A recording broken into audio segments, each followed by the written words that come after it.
Good afternoon. My name is John Pastor from Block J, and this is my activity, midterm activity. So, part 1,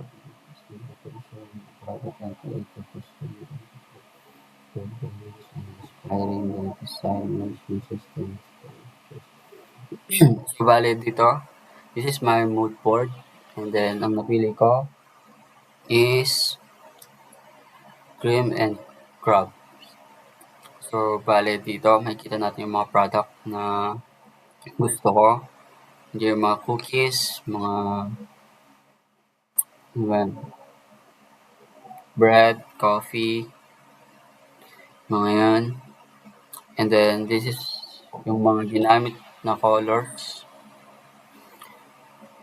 And the next is yung fonts. And then yung cream and crabs. Tapos, ito yung mga ginamit kong shape. And this is my info.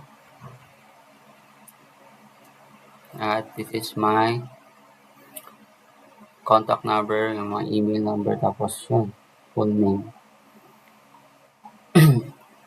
So, proceed na tayo sa part 2. So, part 2, makikita dito mga ginamit ko ay yung mga gagamitin na mood board para yung mga element. Dito makikita. Yan, yung mga design na yan para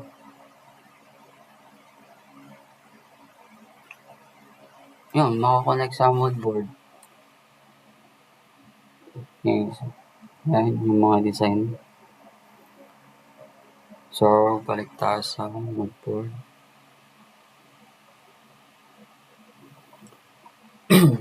So, kapag pinindot natin yung shop, ito, makikita yung mga product na pwedeng ibenta, mga ibebenta ko. And, tapos, next is about. Yan, makikita rin dito. Yan, about us. And the next is dashboard. So, dito sa dashboard, makikita natin yung mga nag-order ngayon, kung ilang percent, and then revenue and customer. So, dito rin makikita yung mga nag-order. Tapos, orders yan. Makikita nga sa mga. Tapos, inventory.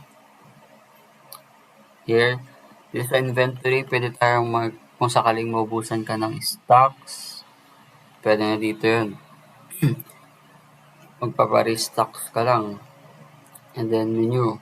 So, sa menu naman, menu management, pwede nating i-edit or i-delete yung mga product na ayaw mo. Tapos, pwede nating i-edit nga na yung mga product na gusto mong idagdag.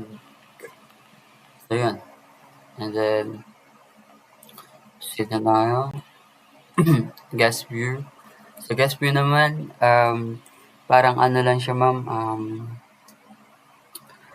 sa mga gustong customer lang na sumilip, ganun.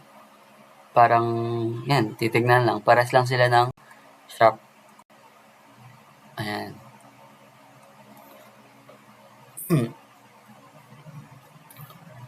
And, so, this is my part 2.